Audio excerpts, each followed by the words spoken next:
오늘은 94년도 2차 수능에 나왔던 박지원의 양반전을 읽어볼 거야. 그런데 박지원의 작품이 1994년도에만 수능에 나왔을까? 아니지. 2012년에도 호질이라는 작품이 나왔었지. 지금은 2022년이잖아. 뭐, 느낌상 이제 다시 한번 나올 때가 됐구나 하는 느낌이 오니 수능에 이렇게 나왔다는 건 각종 모의고사와 학교 시험, 문제집에는 나름대로 자주 출제가 되었다고 볼 수도 있지 않을까. 한 번은 양반전이, 한 번은 호질이 수능에 나왔다면 다음 작품은 무엇이 될까? 이런 느낌이 들어. 그렇다면 문제집 풀 때 박지원의 작품은 좀 더 주의 깊게 집중하는 태도가 필요하겠지. 일단 오늘 읽어볼 양반전은 연암집 반경가괴전에 나와. 이거 쓴 사람이 박지원인데 박지원의 호가 연암이야. 그래서 흔히들 연암 박지원이라고 불러. 반경가괴전은 책 이름이라고 생각해줘. 그 책 속에 한 부분으로 양반전이라는 이야기가 들어있구나 하고 생각하면 좋겠어. 연암 박지원은 조선 후기 시대 사람이야. 양반 가문의 사람이지 조선 후기 실학자이기도 해. 그러니까 양반전은 한문소설이야. 그러면서 풍자소설이야. 그러면 자연스럽게 사회 비판적이고 해학적이겠지. 시점은 전지적 작가 시점이야. 조선시대 작품이니까 배경은 조선시대 후기 정선마을에서 일어난 일이지. 양반 매매 사건, 그러니까 조선 후기 가난한 양반과 돈 많은 서민 사이에서 양반의 지위를 사고 파는 과정 속에서 당시 사회의 모순을 풍자적으로 보여주고 있지. 지금까지 양반전의 큰 틀을 한번 이야기해봤어. 이따가 양반전 전체를 읽을 때 잘 들어봐. 작품에서 보면 작가 즉 박지원은 부자의 입을 통해서 간접적으로 양반들의 경제적 무능과 허례의식을 풍자하고 있어. 시험은 오지선다형이잖아. 5개 중에 하나 고르는 거 말이야. 그때를 대비해서 다음에 나오는 이 작품의 특징은 한번 들어도 이 정도라면 쉬운 문제로는 출제될 만하겠다 싶어. 양반전의 특징 1. 몰락하는 양반의 위선적인 모습을 비판 풍자하고 있다. 2. 평민부자로 대표되는 새로운 인간형을 제시하고 있다. 3. 풍자와 해악을 통해 근대 의식을 보여주고 있다. 4. 실사구시의 실학사상이 드러나 있다. 5. 소재를 현실 생활에서 가져와 사실적으로 묘사하고 있다. 이렇게 5개로 정리가 되니까 아마도 쉽게 출제되는 문제에서는 양반전의 특징이 아닌 것은 무엇일까요? 라는 문제가 나오기 쉽겠지? 왜냐고 위에 5개의 특징 중에 하나만 살짝 바꾸면 답이 되니까 문제 만들기가 쉽잖아. 이 작품은 양반의 신분을 사고 파는 상황을 바탕으로 양반의 경제적 무능함과 위선을 폭로하고 있는 고전소설이란 말이지.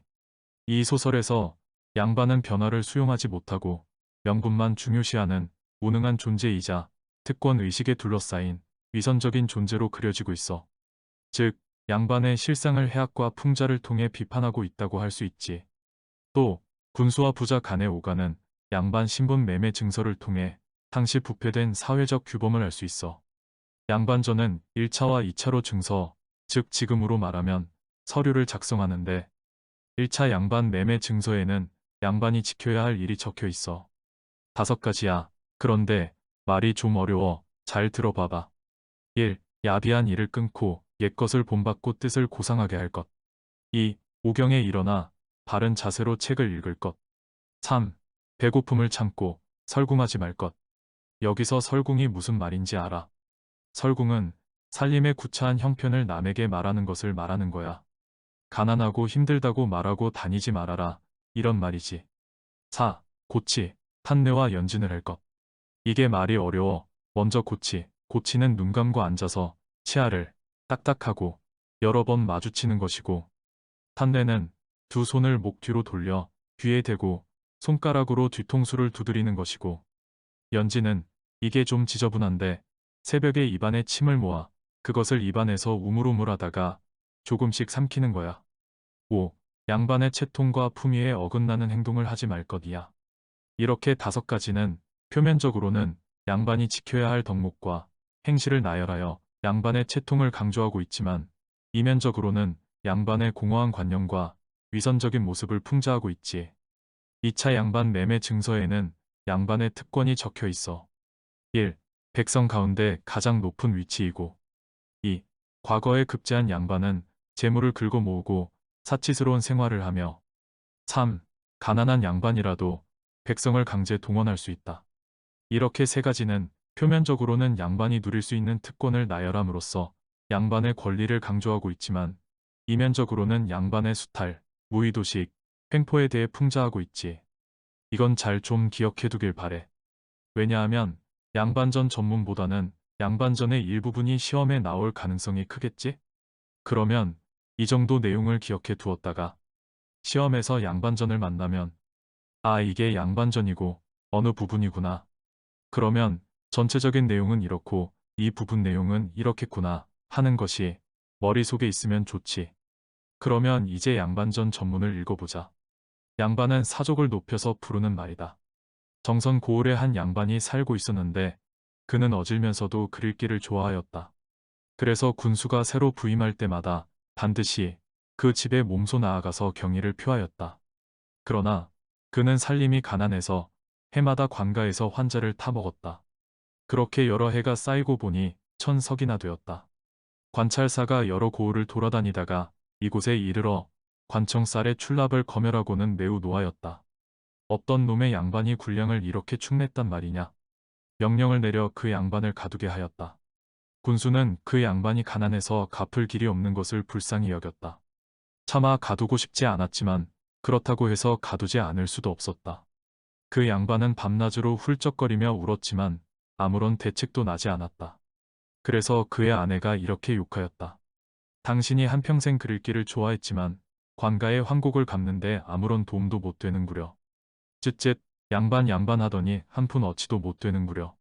그 마을의 부자가 가족들과 서로 의논하였다. 양반은 아무리 가난해도 언제나 높고 영광스럽건만 우리들은 아무리 부자가 되어도 언제나 낮고 천하거든. 감히 말을 탈 수도 없고 양반만 보면 저절로 기가 죽어서 굽실거리며 엉금엉금 기어가서 뜰 밑에서 절해야 하지. 코가 땅에 닿도록 무릎으로 키다시피 하면서 우리네는 줄창 이렇게 창피를 당해야 하거든. 마침 저 양반이 가난해서 환자를 갚지 못해 몹시 곤란해질 모양이야. 참으로 그 양반이라는 자리도 지닐 수 없는 형편이 되었지. 내가 그것을 사서 가져야겠어.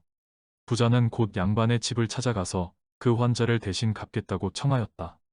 양반은 크게 기뻐하면서 허락하였다. 그래서 부자가 곧 그 곡식을 관가에 보내어 갚았다. 군수는 매우 놀라면서도 이상하게 생각하였다. 직접 양반에게 찾아가 위로하면서 환자를 갚은 사정을 물으려 하였다.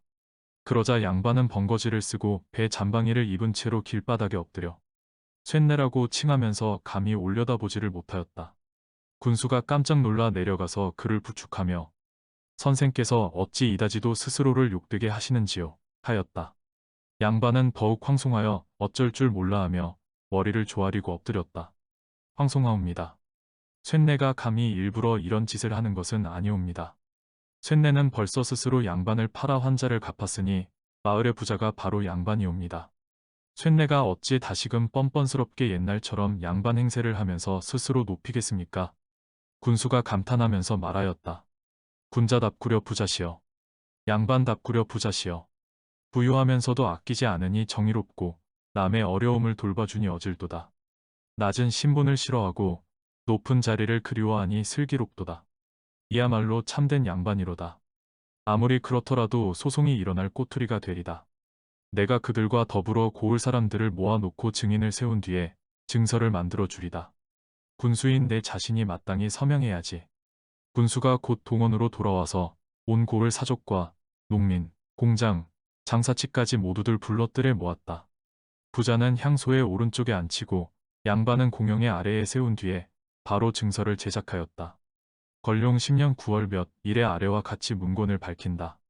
양반을 팔아서 관가에 곡식을 갚은 일이 생겼는데 그 곡식은 1000섬이나 된다.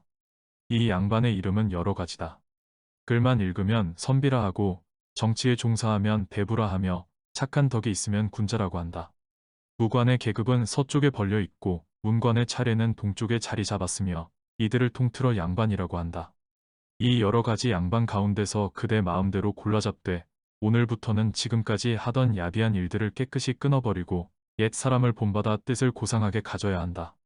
오경이 되면 언제나 일어나서 성냥을 그어 등불을 켜고 정신을 가다듬어 눈으로 코끝을 내려다보며 두 발굽을 한 데다가 모아 볼기를 괴고 앉아서 동네 바기처럼 어려운 글을 얼음 위에 박 밀듯이 외워야 한다. 굶주림을 참고 추위를 견디며 입에서 가난하다는 말을 내지 않아야 한다. 아래 윗니를 맞부딪혀 똑똑 소리를 내며 손가락으로 뒤통수를 튕긴다. 가는 기침이 나면 가래침을 씹어 넘기고 털 감투를 쓸 때에는 소매자락으로 털어서 티끌 물결을 일으킨다. 세수할 때에는 주먹에 때를 비비지 말 것이며 양치질할 때에는 지나치게 하지 말아야 한다. 긴 목소리로 아무개야 계집종을 부르고 느리게 걸으면서 신뒤축을 끌어야 한다. 고문진보나 당시품이 같은 책들을 깨알처럼 가늘게 베껴 쓰되 한 줄에 100자씩 써야 한다. 손에 돈을 지니지 말 것이며 쌀값을 묻지도 말아야 한다. 날씨가 더워도 버선을 벗지 말며 밥을 먹을 때에도 왼상투 꼴로 앉지 말아야 한다. 식사하면서 국물부터 먼저 마셔 버리지 말며 마시더라도 훌쩍거리는 소리를 내지 말아야 한다. 젓가락을 내리면서 밥상을 찧어 소리 내지 말며 생파를 씹지 말아야 한다. 막걸리를 마신 뒤에 수염을 빨지 말며 담배를 태울 때에도 볼이 오목 파이도록 빨아들이지 말아야 한다.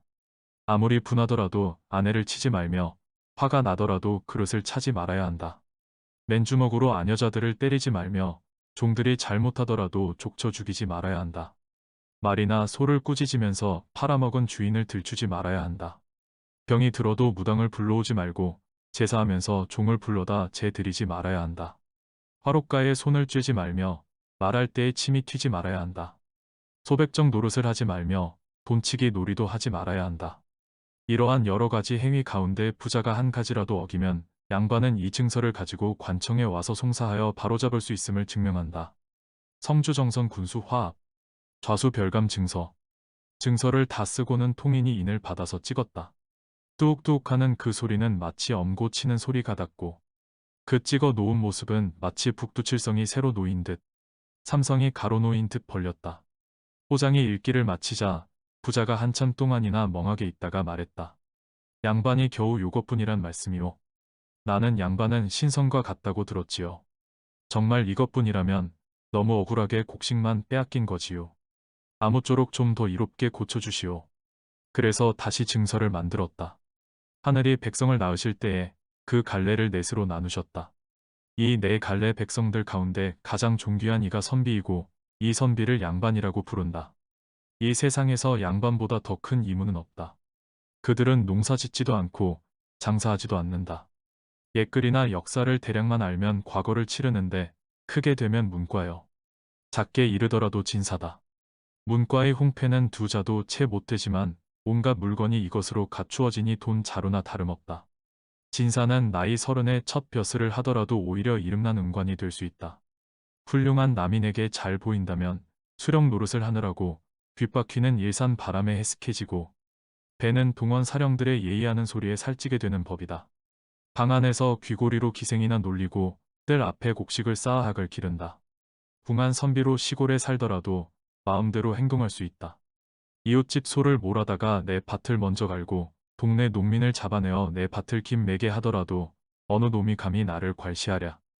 내 놈의 코에 잿물을 따르고 상투를 범벅이며 수염을 뽑더라도 원망조차 못하리라.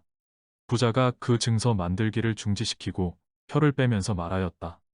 그만두시오. 제발 그만두시오. 참으로 맹랑합니다. 그려. 당신네들이 나를 도둑놈이 되라 하시는군요. 하고는 머리채를 흔들면서 달아났다. 그 뒤부터는 죽을 때까지 양반이란 소리를 입에 담지도 않았다.